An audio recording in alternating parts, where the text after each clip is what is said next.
Bonjour à toutes et à tous. Alors comme convenu entre nous sur les réseaux sociaux, je vais vous proposer une analyse des rétrogradations qui nous concernent actuellement. Au moment où je vous parle, nous sommes presque à la fin du mois d'août 2023 et nous allons continuer à vivre des épisodes rétrogrades jusqu'à la fin du mois de janvier 2024.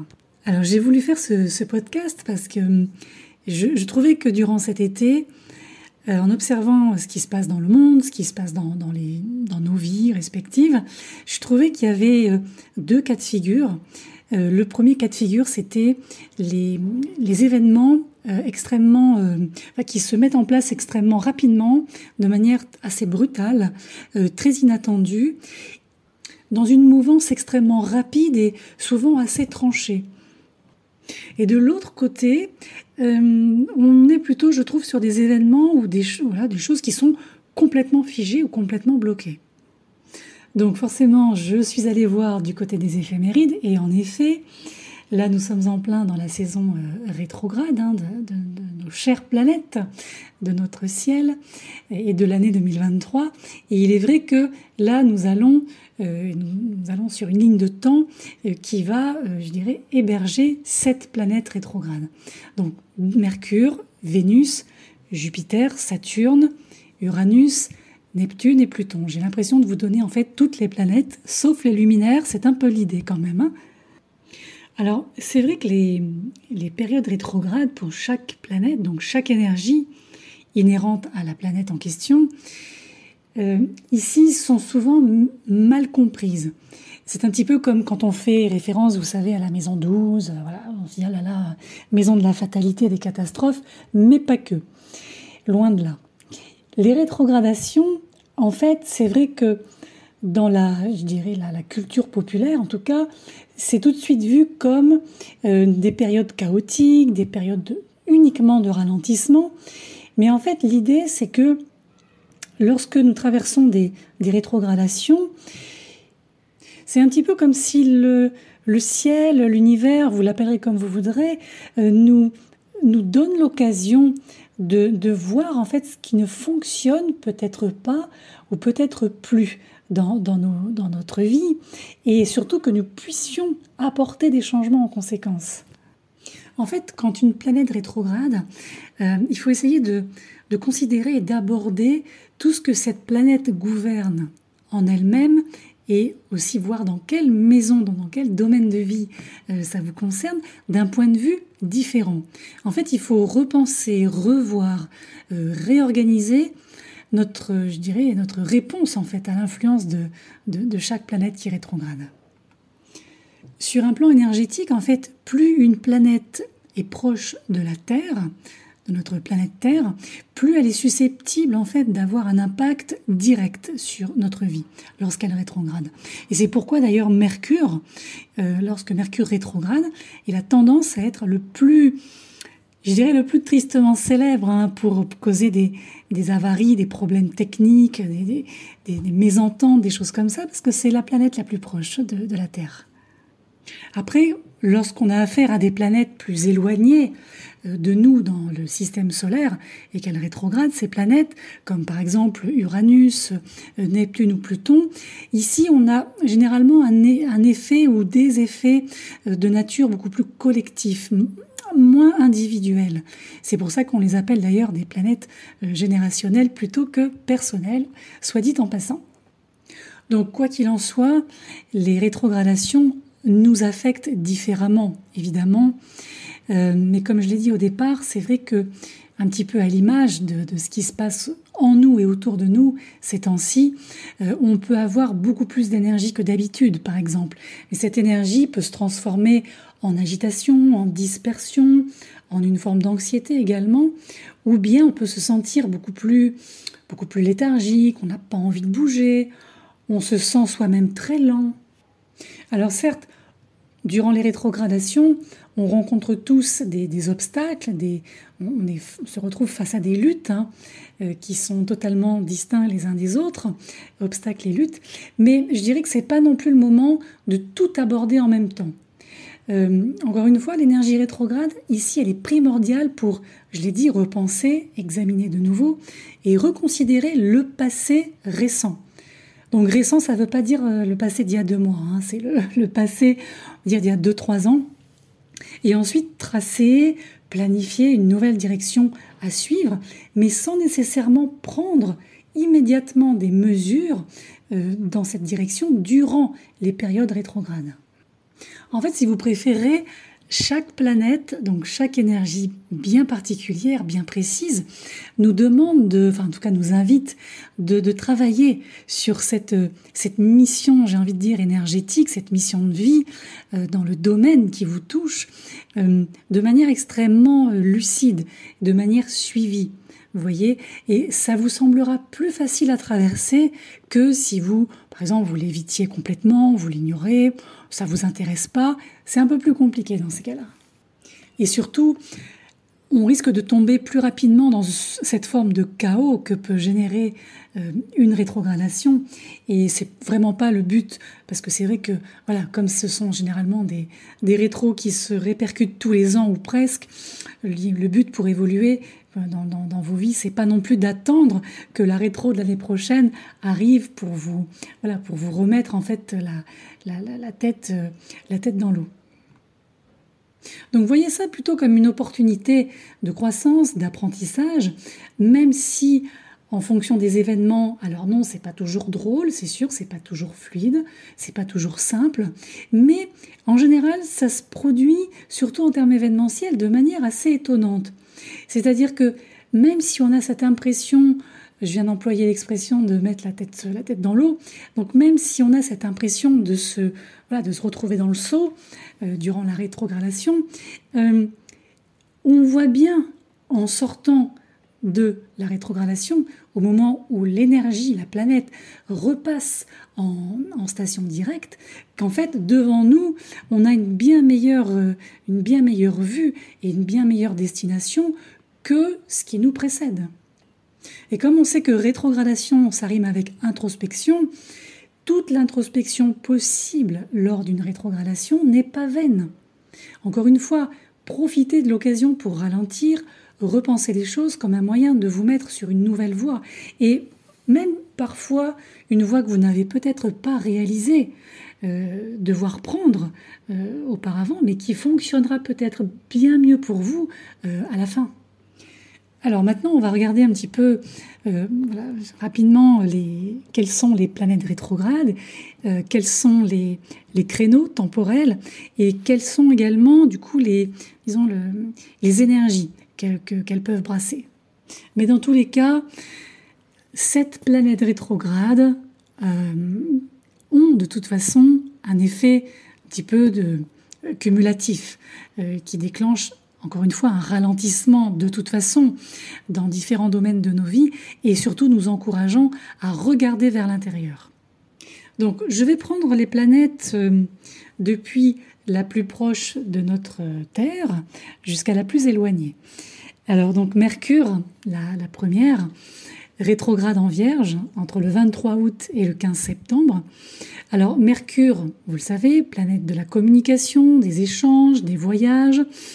Alors forcément, cette rétro peut entraîner des retards classiques, des malentendus, comme tout à l'heure je l'ai dit, des mésententes. Mais c'est vrai que j'ai presque envie de dire que c'est une rétrogradation qui nous est extrêmement familière. On la connaît bien, celle-ci, parce qu'elle se produit environ 3 à 4 fois par an. Alors ici, comme cette rétro, je vous le disais, est en Vierge, donc signe de terre, signe mutable, l'un des signes aussi, je dirais, dirigé par Mercure, donc intellectuel. Ici, je dirais que les possibles perturbations seront plutôt délimitées dans les communications, les habitudes de travail, les domaines de la santé, du bien-être aussi. Donc pour traverser au mieux, je dirais, cette petite anarchie mercurienne, c'est vraiment de ne pas quitter, je dirais, cet esprit d'organisation très propre en fait à ce signe, de préparation, porter votre attention sur les détails et être très méticuleux, comme savent très bien l'être les Vierges. Ensuite, nous avons Vénus. Vénus qui rétrograde en Lion depuis le 23 juillet et qui y restera dans ce signe du Lion jusqu'au 3 septembre. Elle reprendra son mouvement direct donc le 4 septembre. Alors, étant donné que cette planète, cette énergie règne un peu sur les domaines des relations, de l'amour, des sentiments, de la beauté, des finances aussi, les périodes où elle rétrograde, périodes qui durent environ 40 jours, se produisent aussi une fois tous les 18 mois, peuvent être quelque chose d'assez déstabilisant en fait. Alors pourquoi ? Parce que généralement, ça vient toucher les émotions. Alors on peut avoir des histoires entre des personnes, donc ce que j'appelle moi du drama interpersonnel, on peut avoir des conflits sur les valeurs fondamentales qui sont les vôtres, des conflits sur les valeurs fondamentales qui sont les vôtres et celles de vos interlocuteurs. On peut retrouver des anciens amours, on peut vouloir séduire mais ça marche pas, on peut démarrer une relation mais qui finalement ne débouchera sur pas grand-chose. On peut également investir de l'argent dans je dirais peut-être des produits boursiers, j'en sais rien, et au final ça va être un gouffre sur ce plan-là. Donc comme ça se produit dans le signe, je dirais dynamique et aussi le signe de l'ego du Lion, le signe solaire du Lion. Ici, je pense qu'il vaut mieux se concentrer sur ce qui vous fait du bien, ce qui vous apporte des bonnes choses au quotidien, qui peut aussi raviver votre créativité dans tous les sens du terme, de manière à pouvoir faire écho en fait à cette énergie léonine. Jupiter maintenant rétrograde, qui va commencer sa rétrogradation au moment où Vénus, justement, va repasser en station directe. Ça, c'est intéressant. Alors Jupiter, c'est vrai qu'elle rétrograde tous les 9 mois, pendant 4 mois en général. Ici, nous sommes dans le signe du Taureau, entre le 4 septembre et le 3 décembre.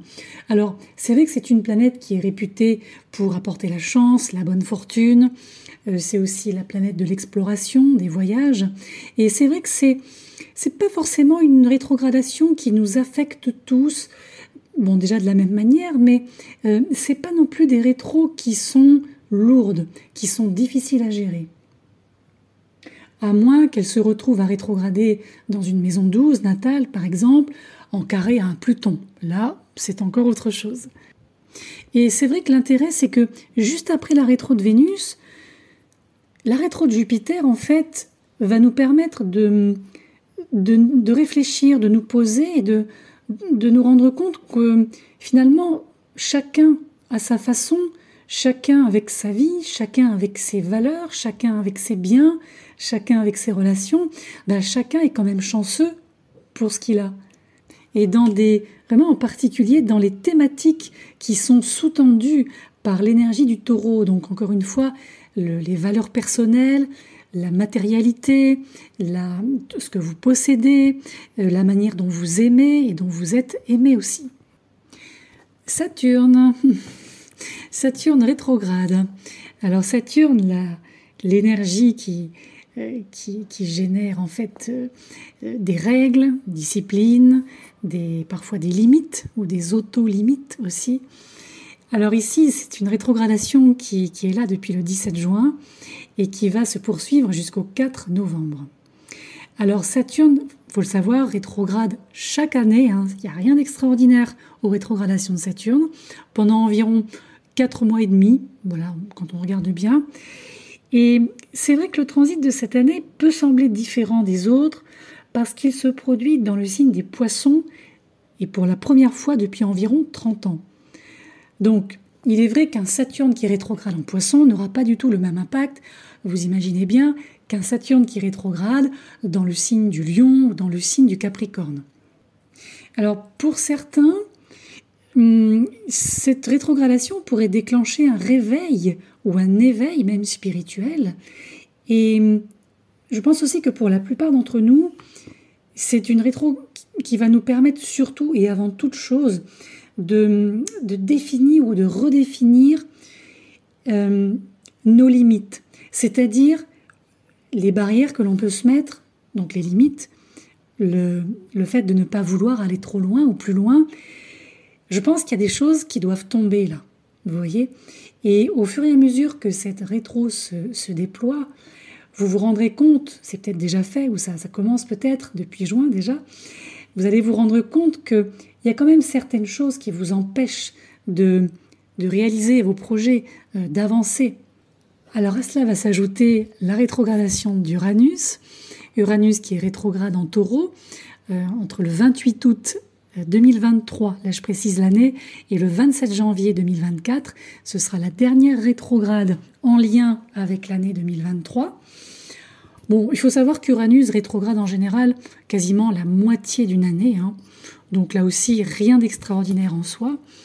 Mais cette année, c'est vrai que j'ai envie de dire sa narration vient suivre une progression que nous connaissons déjà assez profondément à ce stade, étant donné que la planète du changement, de la rébellion, de l'inattendu transite déjà en Taureau depuis 2018. Donc on le voit bien, hein, que ce soit sur un plan collectif et sur un plan aussi individuel, cette combinaison d'énergie nouvelle, d'énergie, j'ai envie de dire novatrice, d'énergie hors norme aussi, avec les tendances assez fixes finalement du taureau, ce côté on ne veut pas vraiment changer, il y a beaucoup de difficultés à se désancrer pour pouvoir accueillir l'énergie d'Uranus. Tout ça, ça peut provoquer une certaine agitation intérieure entre le j'y vais pas, je lâche pas. Donc cette introspection, elle est plutôt positive parce qu'elle nous permet en fait de faire face ou d'apprendre à faire face à nos peurs. Là aussi, qu'est-ce qui nous retient? On repense au Saturne rétrograde. Qu'est-ce que c'est que ces limites qui nous retiennent, collectivement ou individuellement? Et comment remettre en question j'ai presque envie de dire, ce fichu statu quo, qu'il soit là aussi personnel ou collectif. Ensuite, nous passons à Neptune. Alors Neptune, rétrograde en Poisson, donc il se combine à Saturne. Hein. Alors depuis le 20 juin 2023, donc, hein, et continuera son voyage à travers ce signe en rétrogradation jusqu'au 6 décembre. Donc comme pour Uranus, Neptune, planète dite extérieure, rétrograde en général pendant aussi environ la moitié de l'année chaque année. Et là, je dirais la couche apportée par la rétrogradation de Neptune, ici, je dirais, a tendance à offrir à chacun un rappel à la réalité bien nécessaire. Vous voyez, Neptune, quand on le prend sous l'angle de la rétrogradation, on va plutôt aller du côté de l'illusion, de l'évasion, d'une spiritualité peut-être un peu floue, pourquoi pas aussi. Et là, c'est un excellent moment, je trouve, pour lever le voile qui, là aussi, enveloppe nos projets, nos ambitions, cette espèce de brouillard qui nous empêche un peu de voir. Et c'est vrai que, encore une fois, la combinaison en Poisson de Neptune et de Saturne, moi je trouve que c'est quelque chose qui est constructif. Alors vous me direz, oui, mais c'est en Poisson, donc c'est pas forcément pragmatique, c'est pas forcément matériel. Mais moi je dis toujours, il faut toujours aller voir le signe d'en face. Et le signe d'en face, c'est la Vierge. Et c'est de cette façon que deux signes qui s'opposent ne sont pas forcément deux signes antagonistes, mais deux signes qui peuvent se compléter parfaitement. Et cette rétro-neptunienne aussi, elle peut vous permettre de définir ou redéfinir là aussi la ligne blanche entre ce qui est bien pour vous, ce qui est bon pour vous, un petit peu le bon chemin hein, pour dire les choses, et le trop beau pour être vrai, donc l'illusion neptunienne. Et pour finir, l'ami Pluton, rétrograde depuis le 1er mai, qui va continuer de reculer donc dans ce signe du Capricorne jusqu'au 10 octobre. Et même topo que ses collègues Uranus et Neptune, donc ces énergies, ces planètes qui sont à la périphérie de notre système solaire, ils rétrogradent également chaque année pendant environ 5 à 6 mois.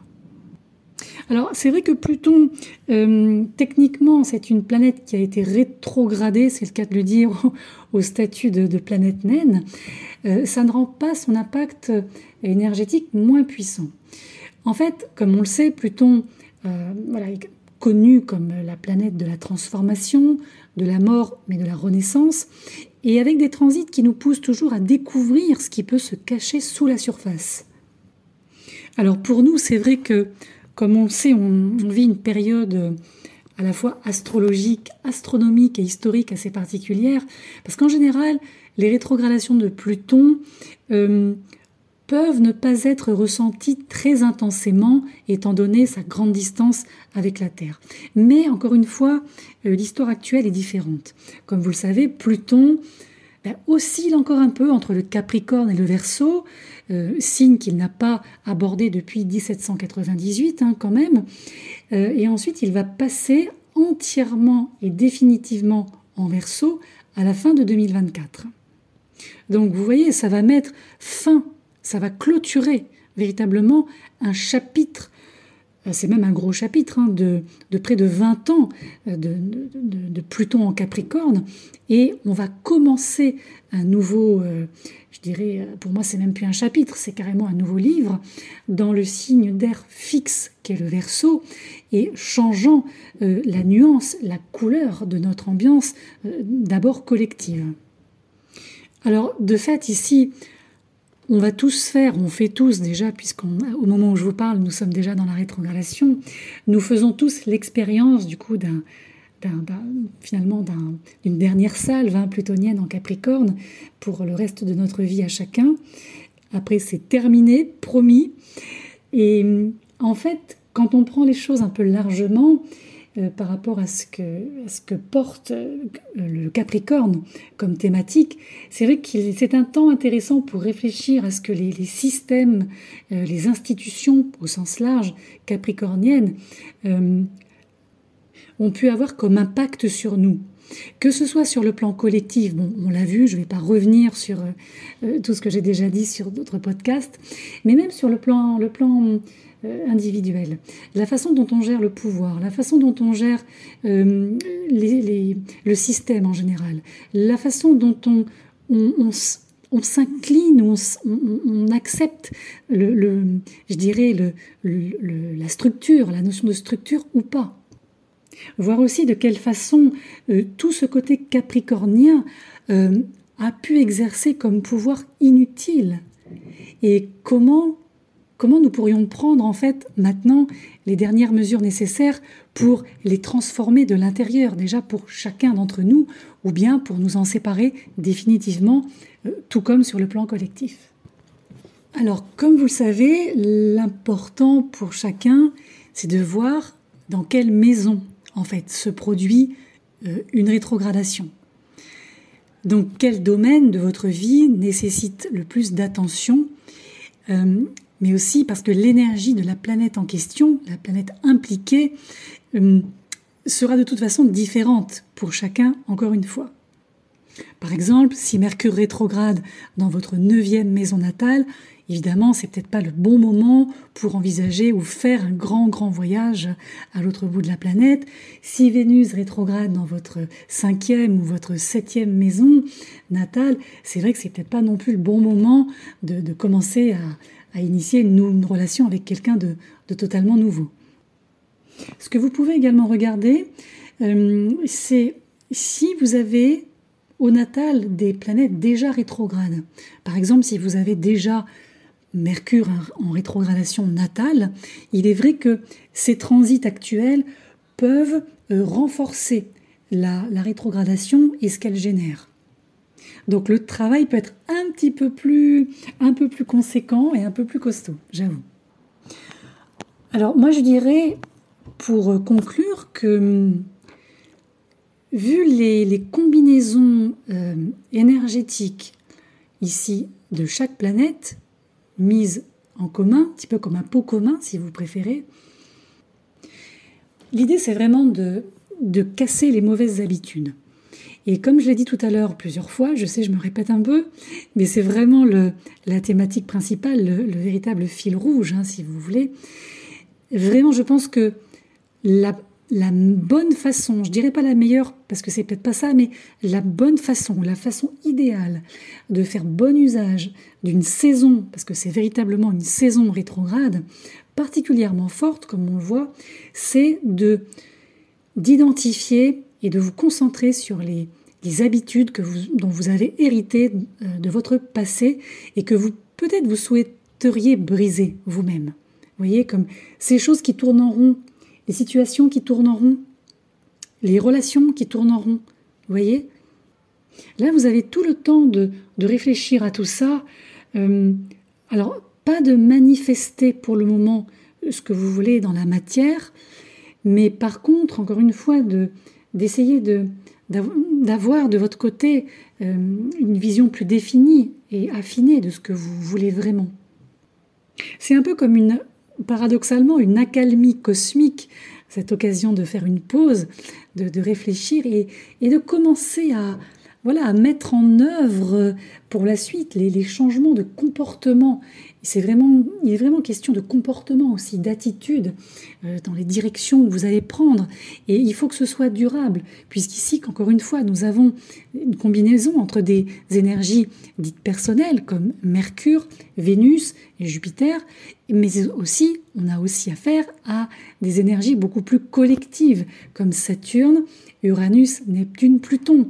Donc, ce que vous comptez mettre en place, ce sont des projets, des directions qui qui ne doivent pas, j'ai plutôt envie de dire, qui ne doivent pas vous isoler. Ce sont des énergies, en fait, il faut voir ça comme des énergies personnelles que vous allez pouvoir, en fait, injecter dans les énergies collectives à venir. Et puis, n'oubliez pas que, vous n'êtes pas seul dans cette saison rétrograde. On y passe tous, tout le monde fait ou fera face à cette saison de manière différente, encore une fois dans des domaines différents.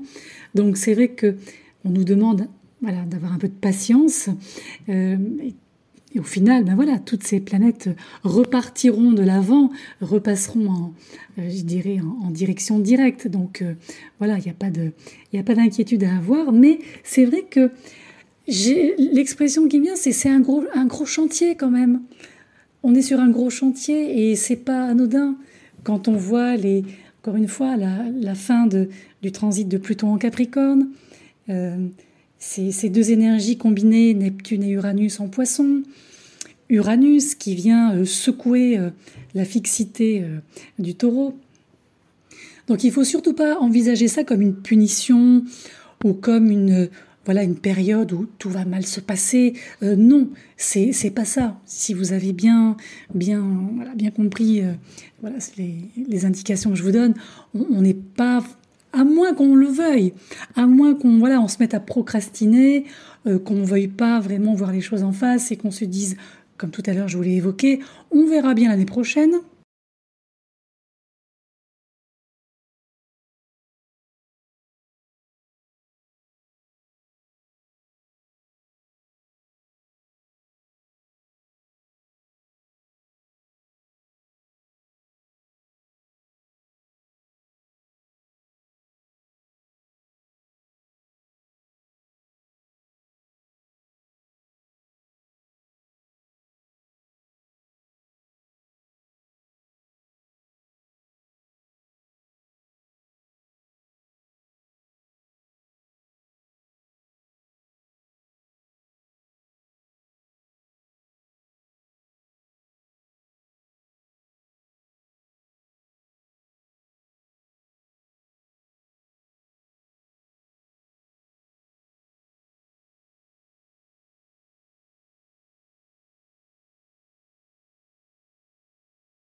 Et là, véritablement pour terminer, j'ajouterai juste cette information, c'est que pour ma part, en tout cas, je vais toujours jeter un œil sur la qualité de Pluton, en tout cas du transit de Pluton. Et là, un petit peu comme, si vous voulez, un terreau de base.